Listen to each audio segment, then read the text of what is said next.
is abs.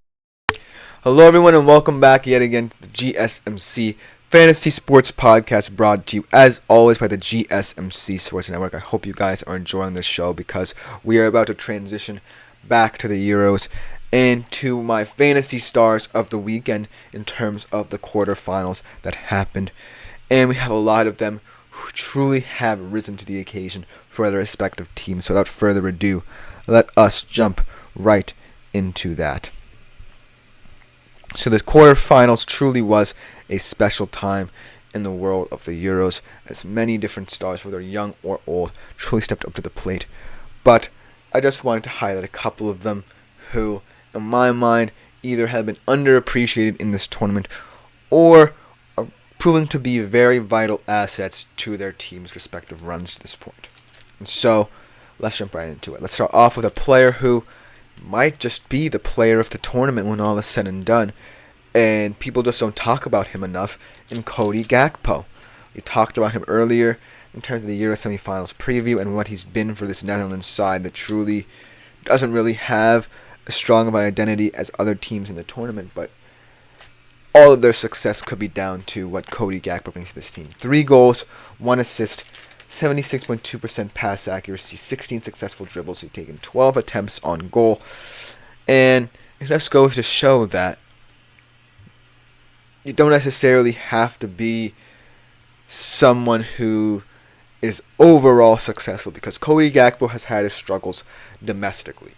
But on the international stage, I feel like he's beginning to understand that he can truly carve out a role for himself in the squad, because the Netherlands certainly have many different exciting attacking players, but he's proving to be the most vital one, and he's saying, hey, I'm going to be the identity of this team. When you give the ball to me, good things will happen, and it's why the Netherlands have made it to this point, I believe, because someone had to assume the mantle for a Netherlands squad that truly looked like it was struggling to find itself. And by him growing into the tournament, so have the Netherlands. And kudos to them for reaching the semifinals. Obviously, it wasn't as tough of a ride as some other teams in this tournament, but because of him, I truly believe this team is set up for success in that semifinal, potentially win the whole thing. Now switch over to someone who was on the losing end of the quarterfinals, but still at a very old age is doing his thing in international football, and that is Pepe. 6 tackles in this tournament, 34 ball recoveries, 94.75 pass accuracy, 2 blocks, and 15 clearances. A true pillar of industry at the back. And when I look at a player like Pepe, he's not the most sexy defender. He's just a classic, gritty, physical guy who brings a ton of spirit to a Portuguese side that really disappointed. I truly think that if they invested more time into him being the emotional leader of this team rather than Cristiano Ronaldo, they would have made him much farther, because Pepe was truly the force at the back that Portugal needed as their leader. And so it's kind of disappointing to see a defender so talented and a team so talented go out at that stage, mainly because of the ego of one of the world's most controversial stars. And so, while I truly wish that you guys would have the option to put Pepe into your team and ladder around this tournament, it's not meant to be, mainly due to the frustration that Cristiano Ronaldo brought to Portugal as a whole.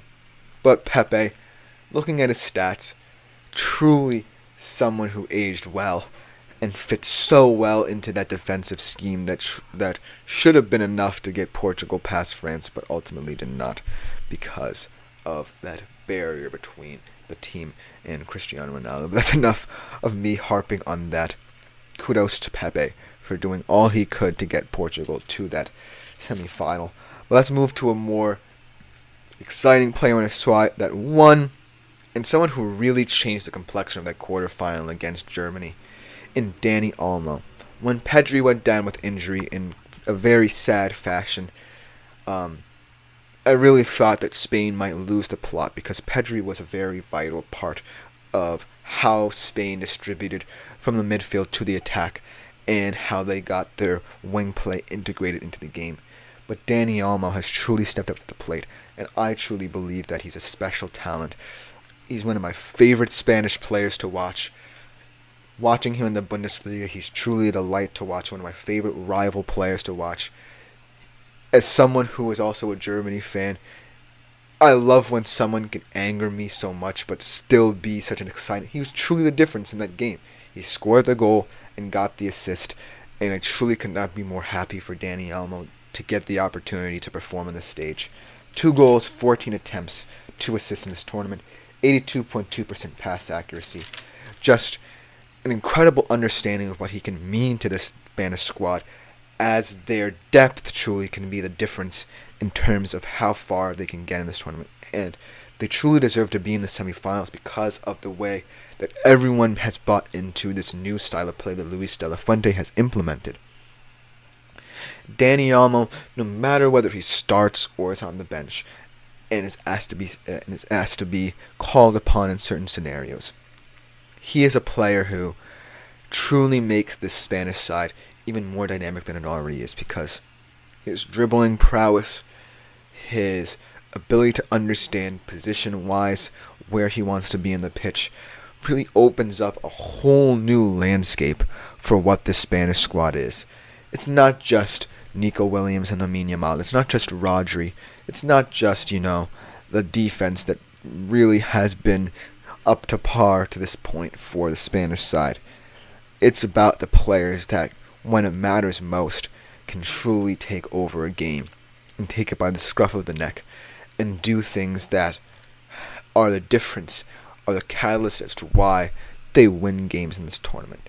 Dani Olmo is a player that wins you games, not just in real life, but in fantasy. So consider choosing him should Spain go to the final as one of your final players in your fantasy lineup. Let's go to another player on the losing end of tournaments, and definitely could be the defensive player of the tournament as well. In Manuel Akanji, obviously he did miss a penalty and he will face a lot of scrutiny in his home country for that. But Manuel Akanji definitely stepping out of the shadow of Pep Guardiola's Man City domestically and proving his vitality and brightness as a defender for his home nation, making it to the semifinal, giving England a game, truly being the heartbeat of that back line for the Swiss. 37 ball recoveries, 3 tackles, 24 clearances, 94% pass accuracy for him. And it just goes to show that when players are given this new lease on life in their international squads, there's a chance for them to truly prove who they are and what their identity truly is. Manuel Akanji has done just that. He's calm and composed on the ball. He's someone who understands different defensive systems, understands what's expected of him, and truly can make a defense tick. That's what I truly love about a guy who, in Pep Guardiola's Manchester City, is kind of put in a box. He plays some games, doesn't play others, and he's just someone who rotates in and out, so you don't get as much attention on him. And obviously, Man City has a lot of other players who you would rather pay attention to because their defense isn't truly talked about. But Manuel Akanji cannot be someone who's overlooked, and I had to give him his flowers, so kudos to him. And last but not least, another center back in a list that's truly respecting the center backs.